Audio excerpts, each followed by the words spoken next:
So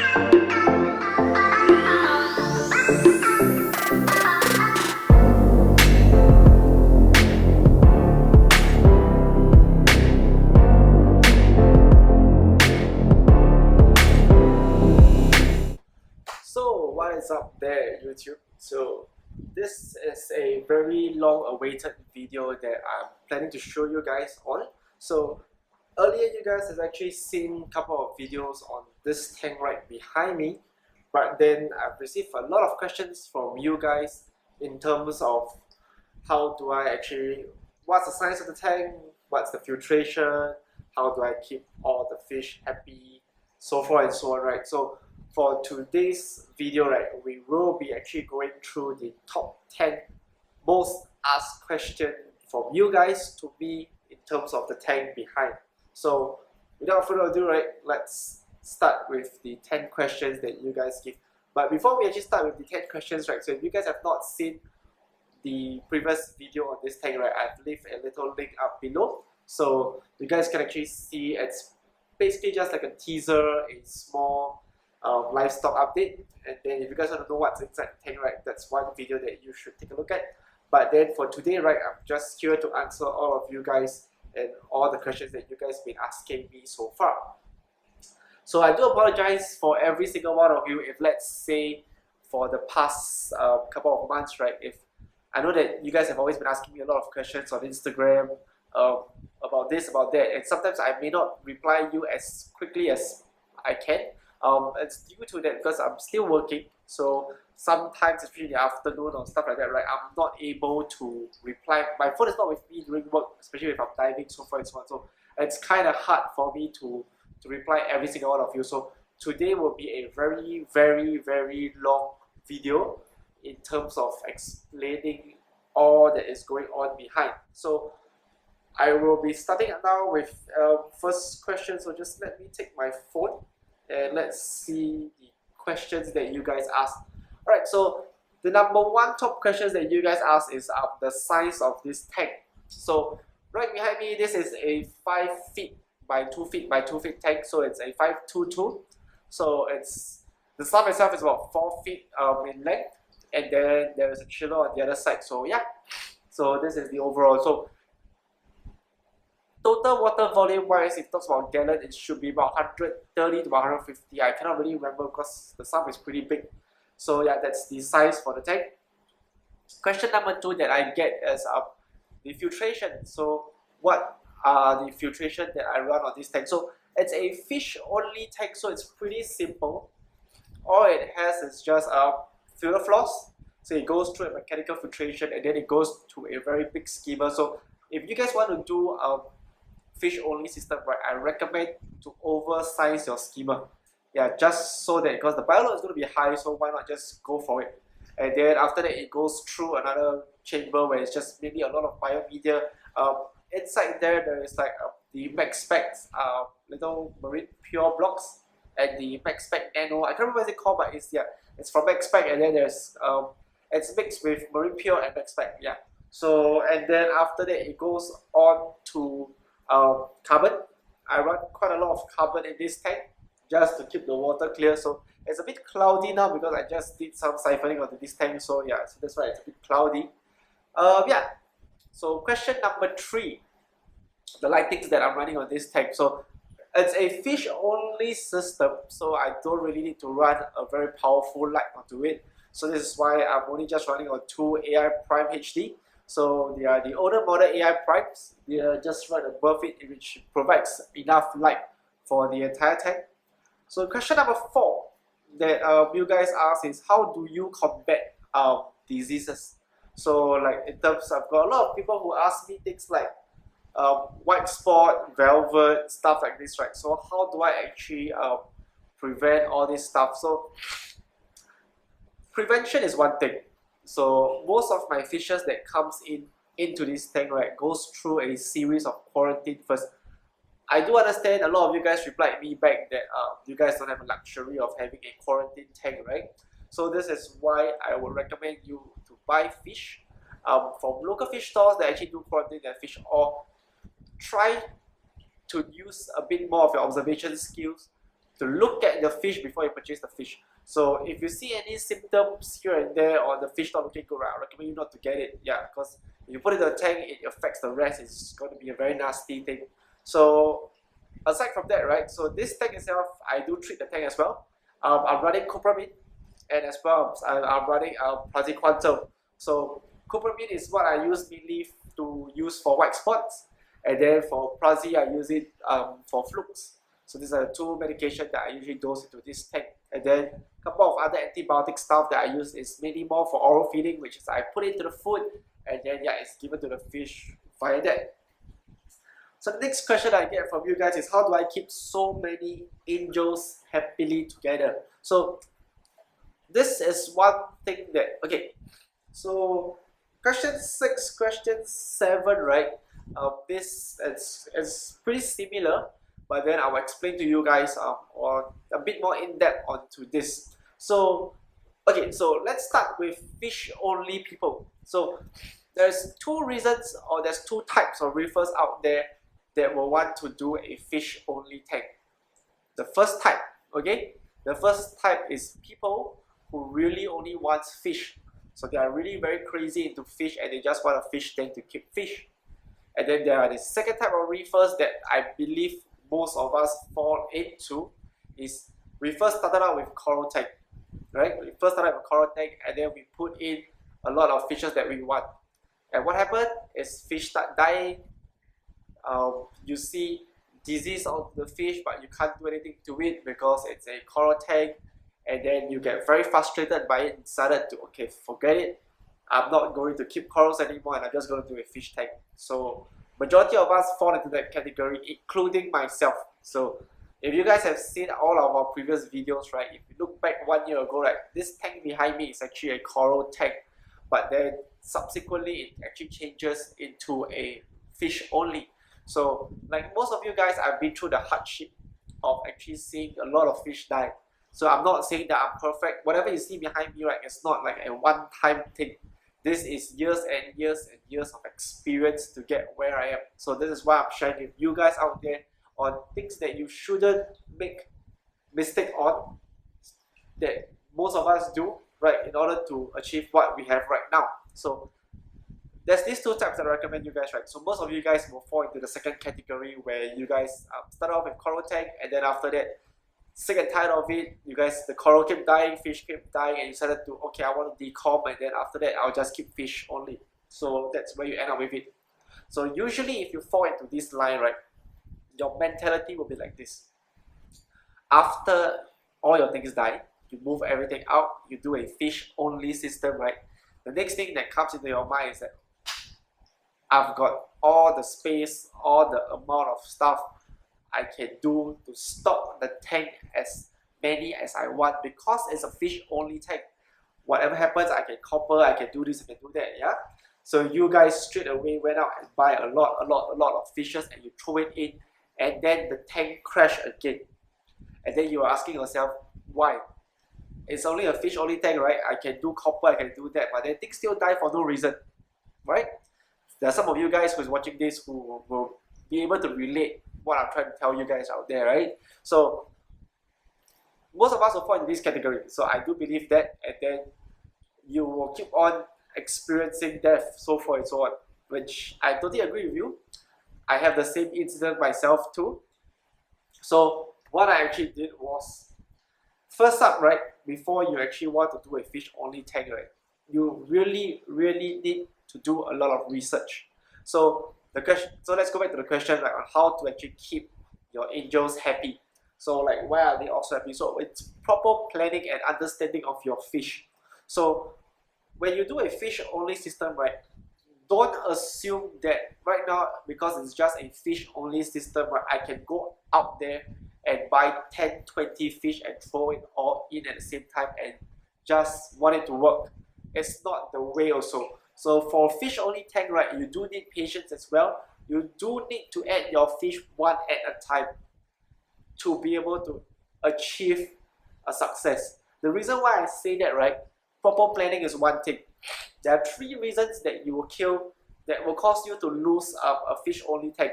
One is disease, You add in something that you didn't predict, and then it wiped out every single fish in your tank. Secondly is aggression. You add in too much fish, and then they start killing each other. You add in the wrong different type of fish, and that's where things goes wrong. And then some of you guys, when you guys start doing fish only, right, you start to add things like predator fish into it, which totally ruins the entire ecoscape and the entire biotope and all this stuff onto your fish tank, which causes a very big imbalance in your fish tank, which this is why you also will lose it out. So when you want to start a fish only system, right, you really need time to go and study what you want to do with it. Like for me myself, right, I know my focus is on angelfish. I wanted to do angels, so this is why I only plan to do angels. So even before you start up the tank, right, your fish list needs to come first. The reason why is it so, right, is because based on your fish list, you will know which fish to get first and which fish to put in last. Usually what I do, right, is I usually put the smaller ones in first, the least aggressive fish in first, and then slowly build my way up. So the chances are is that the smaller fish will be much more comfortable. The smaller fish will not show much aggression to the larger one.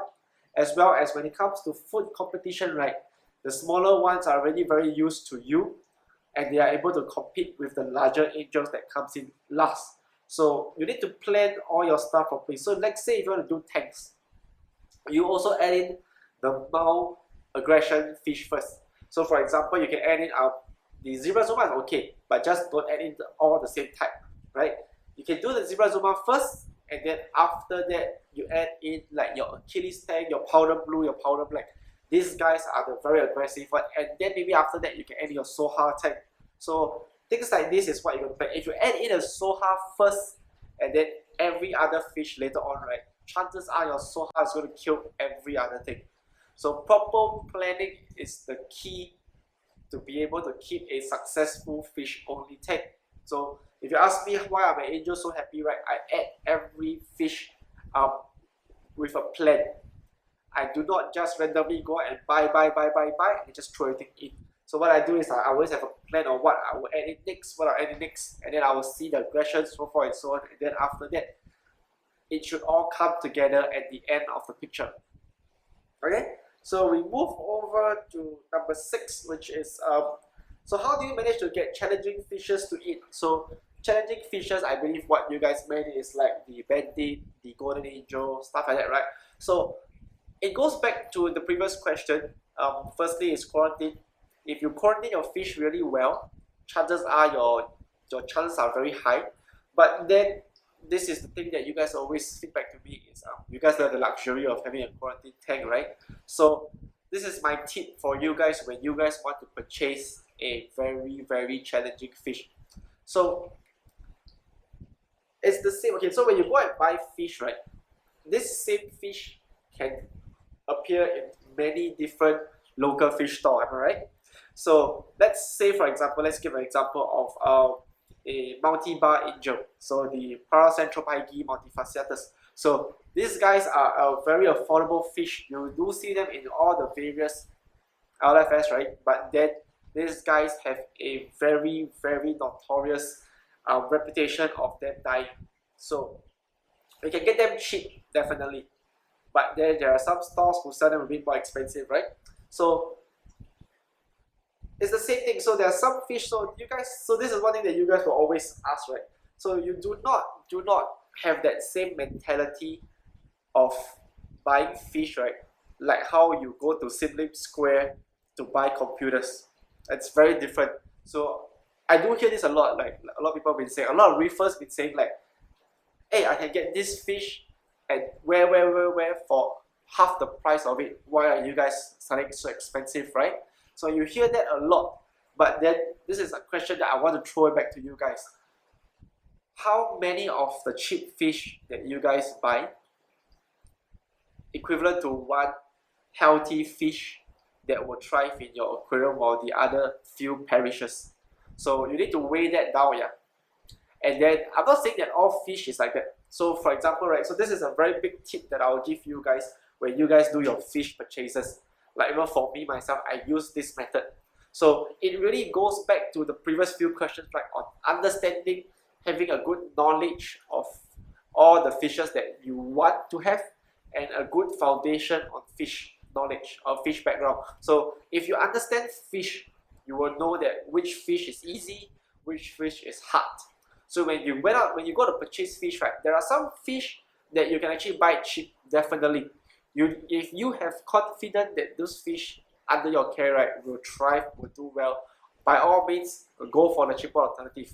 But then if there are some fishes that is really hard, right, and then you still go to the same place to buy that same fish and then it keeps on dying, right? So it's not practical, right? So this is why not spend that save up that a little bit more money and then go to another place to get that same fish, but it's eating and it's quarantine already. So yes, you do spend more, but think about it, if you buy 3 of that same fish from a different store and then that 3 keep dying, right, it's equivalent to the same price of that one fish from another store already. So why not go to the other store? Make sense? So that's the same logic that I have whenever I buy fish. So things that are very easy, that I know that I'm comfortable, I can keep it myself, I can quarantine it myself, I can get it to feed myself, I will save that money, I'll go for the cheaper alternative and I'll buy that fish from a cheaper place. Fish that is a very notorious fish that I know is really hard to keep, right? I would rather spend a bit more money and buy it from a different place, and then after that having a larger success on that fish than spending money on the fish that is supposed to be cheaper but then keeps on dying. This is based on my true story. So like, let's talk about multi-bar. Okay, I have tried 8 multi-bars before having 1 success. So I literally killed 8 multi-bars in my whole 10 over years of reef keeping. Yeah, to have 1 that succeed in my reef tank. So each multi-bar will cost you about $50 over in Singapore, and then yeah, just think about the money that I spent already on multi-bar. So it's pretty painful. So this is based on my own lesson, my own learning, and then this is how I work after that.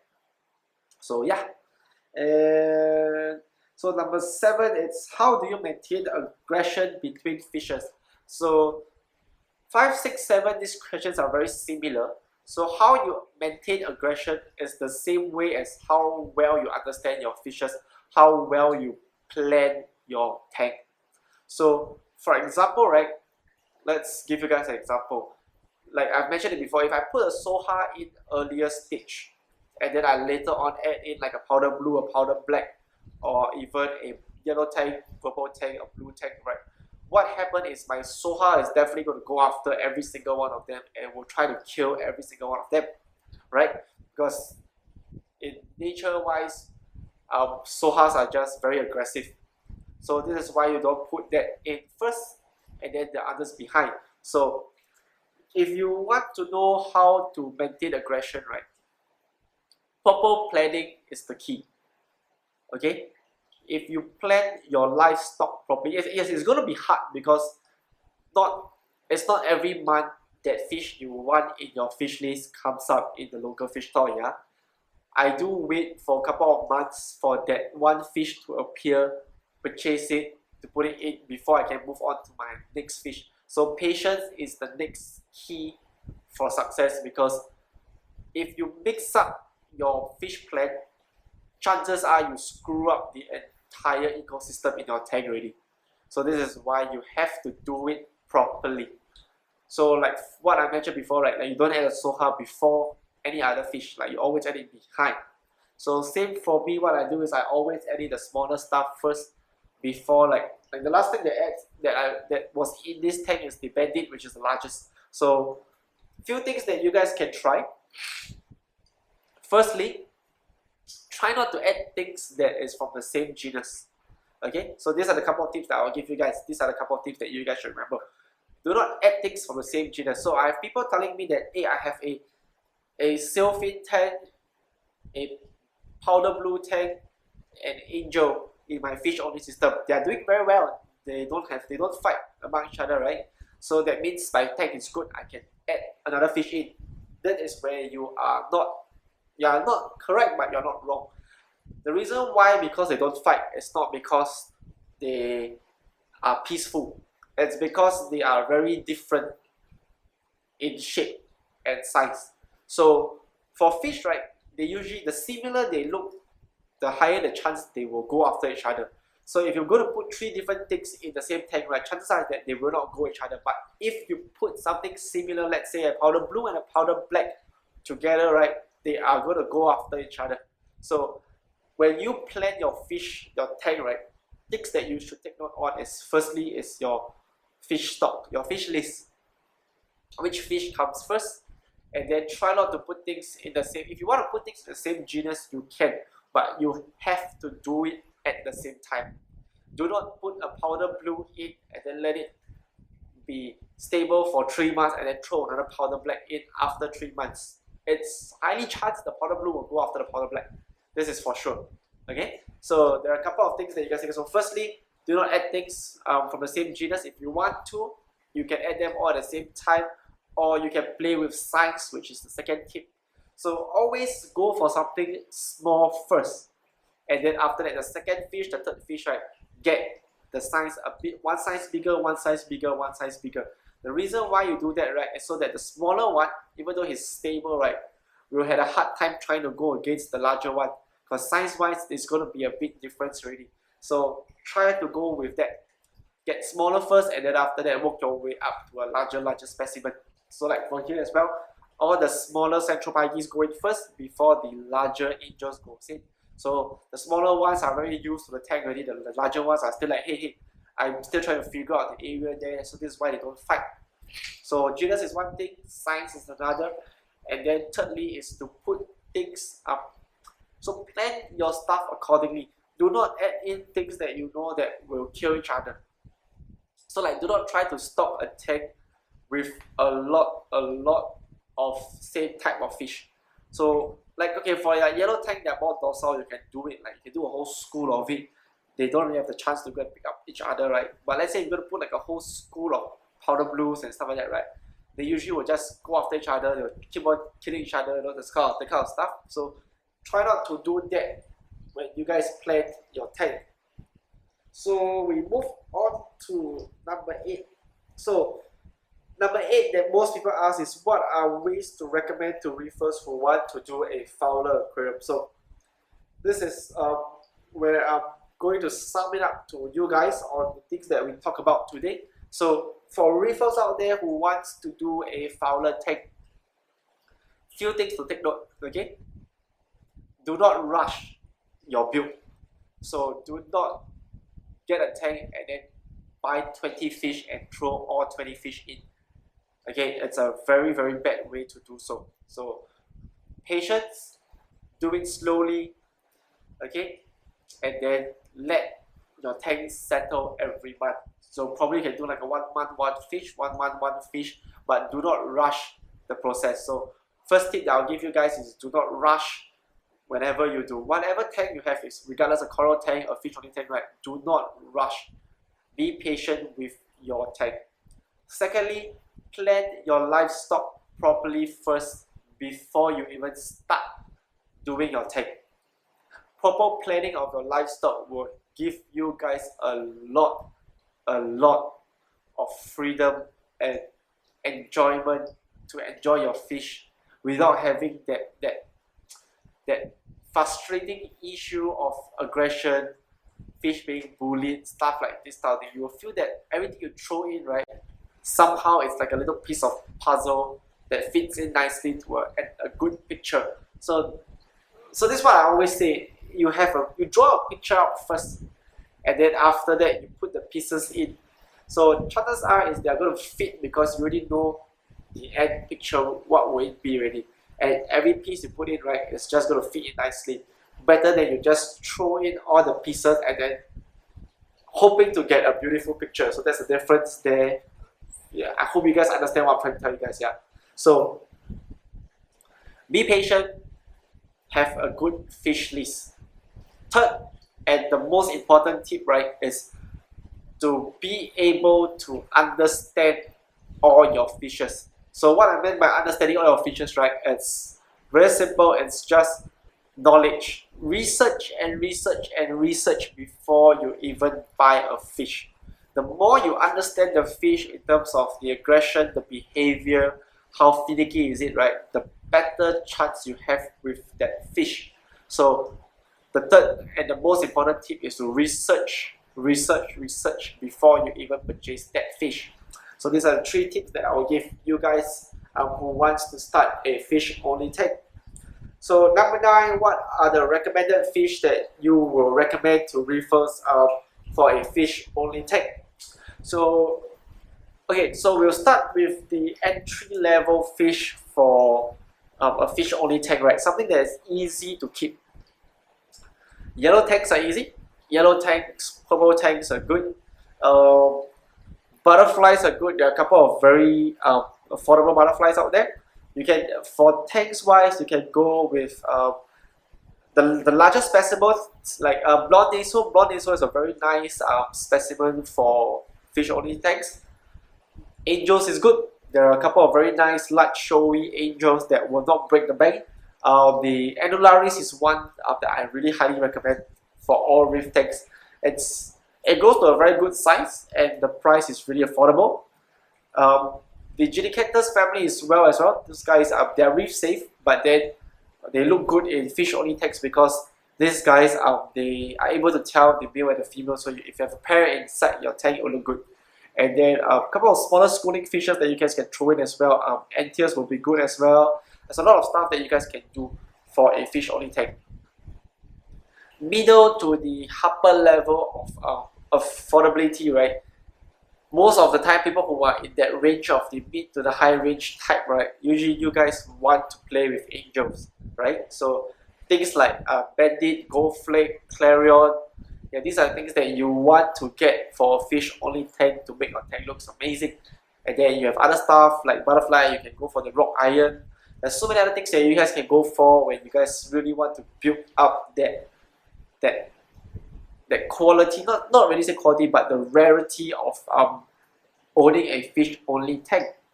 So lastly, what will we get to see inside your tank in the near future? So I've not been able to buy any fish for a very long time because of this whole circuit breaker period, right?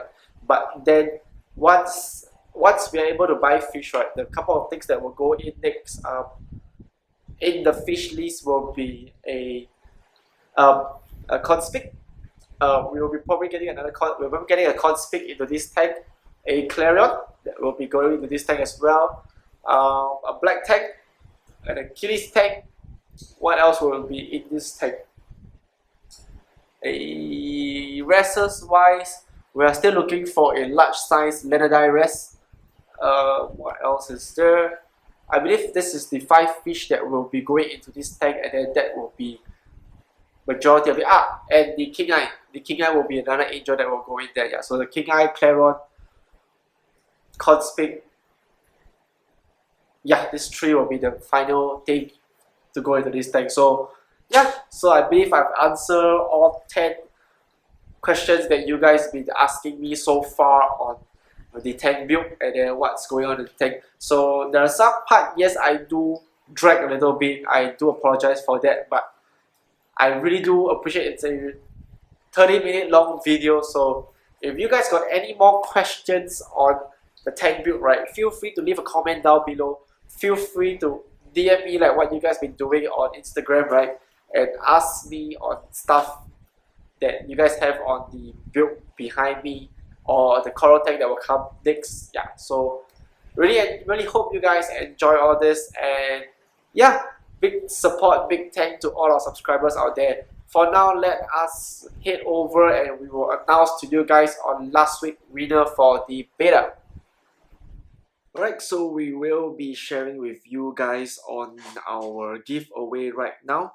So before we actually announce our giveaway for this video, right, so a couple of good news to share with you guys is we just received news from the government that phase 2 is actually going to start real soon. So if you have not watched the news, right, so on 19 June, if I'm not wrong, phase 2 will be opening up. So we will be, hopefully, most of us are actually praying for all the RFS to start selling fish Yeah, I think that's one of the very exciting news. And second, very exciting news, right, is the channel is currently, by the count of today, right, is at 298 subscribers already. So it's just two more of you guys that are still not subscribed. So if you are actually one of them who's actually watching this video and is not one of our subscribers, right, please do hit that subscribe button below. Really do appreciate you guys for subscribing and then joining the Dreaming Reef family here in this YouTube channel. Alright, so with these two amazing news that is brought to us this weekend, right? So I was thinking to myself, like, we shouldn't be doing just one giveaway, right? So why not do a bit more? So I've actually nominated 4 people out of the entire comment list that actually gave out really good comments, and I feel that why not I should just give it to you 4. So how is it going to work is actually, okay, so I'll pick the one comment, one of you guys that really impacted me a lot, and then I will also highlight the other 3, which I will mention to you guys currently right now. The other 3, what you guys will be getting, right, is the past few videos that we actually did on the beta fry grow out, right?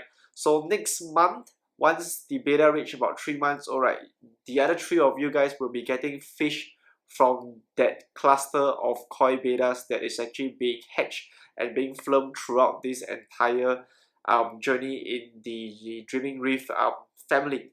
So without further ado, right, let me show you guys the comments that is actually being written to us. So let me just go into our comment section here. And so first few that I will be mentioning, right, is okay, let's just do with the 3 of you guys first, and then after that we move over to our winner for this video, right? Okay, so the first one that that we will be mentioning there, guys, is to our bro called Ivan Tan. So Ivan, really thank you for the support. And so what you say was support, nice video, one of the rare in Singapore, right? So really thank you so much for your support and hitting that subscribe button, right? So what you'll be getting is for the next upcoming month, I will be contacting you on getting one of the beta fish from the colony, from the cluster of fries that is still growing out from right now. So the next mention that I'll mention is actually from this guy called the Gamer King. So Gamer King actually mentioned that during the circuit breaker period, so you have been taking care of your fish tank and you've been learning how to take care of fries from YouTubers, how to breed beta fish, guppies, and this is why you want beta fish, because you don't have the color, and you will want to consider breeding this type of beta. So for the Gamer King, right, so next month what I'll do for you, right, is I will give you a pair of a male and a female koi betas. So and then I believe this is one that you don't have in the colorway, right? So I'll give you a pair of it, and then hopefully you will have success in growing your own koi beta family from then on. So the third person that I'll be mentioning to is to Kenneth Low. So Kenneth Low actually said, I used to buy beta fish from Thailand, and then some of them were sold away, but most of them died due to drop sea. So this is the reason that got you very discouraged, and this is why you didn't want to rear beta fish anymore. And you hope to win the fish to get some motivation and determination back to rear betas. So I understand the pain as well. I do understand drop sea is by far one of the hardest thing to cure. I had experience where my fishes die from drop sea as well. So same for you next month, once the fries are actually all grown up in 3 months old or more, right? I will be giving you one fish as well. Alright, so for our grand winner here, the guy that's going to get the fish that was mentioned on the last video, right, it is actually going to this guy named Alvin Siu. So Alvin actually did mention that during this period of time, right, he's been upgrading his main freshwater display, buying through online, setting up mini tanks for beta fish. He have tried breeding beta once and really enjoyed the process of learning and how the fry develop over time. And then also you do mention that you do feel that beta fish are ugly last time, and you actually started to appreciate them in a whole new light, right? So your comment actually really impacted me a lot, because same for you. The reason why I really wanted to do a breeding fry, right, it's not really because of the money, but then it's to really enjoy the process of watching the little fries from the mating courtship all the way to the breeding, and then to watching the fries grow up to right now where they are. And secondly, I had the same thing with you. I have always been a saltwater person, and then I've always thought that freshwater fishes are ugly. But as I started to age in this hobby trade, right, I started to notice that I do grew an appreciation to freshwater as well. And currently right now, I'm actually juggling both fresh and salt water in the reef studio as well as the breeding area outside. So your comment really impacted me a lot to hopefully to really give you guys something back and to push on in the hobby enjoyment ahead, just enjoying all the fishes that you guys have. So for all 4 of you guys, right, what you guys gonna do right now is I've left a link below onto our Instagram page, so just drop me a DM and then let me know who you are, and then we'll arrange from that. So Alvin, you will be winning away the fish that was mentioned last week, and then for the other 3 of you guys, fear not, once the fish are ready, when they are reaching their 3rd month old, right, when we start to do the final 3rd month old update on the beta fries, right, I will be contacting you 3 again. I will be giving you guys a couple of fish from that cluster there that we have on the couple of videos that we had previously. So I will just end this. This is a very long video. It's going to be about more than 30 minutes or more already. Really do appreciate every single one of you guys from the freshwater and the saltwater hobby for supporting the channel, as well as to subscribe to the channel, right? So if you have not been one of our subscribers, please do hit that subscribe button to carry on grow the channel so that I can give you guys more content to share in the near future ahead. So if you guys have not subscribed, subscribe to the channel. If you guys have been subscribed to us, really appreciate those who's been supporting us throughout the year, as well as I'll be doing a couple more giveaways in the near future for the saltwater side as well. So I'll just end this whole video here to thank you guys, and hopefully by June 19 we can start buying fish again. But until then, I'll see you guys next week and hope you guys have a great week ahead.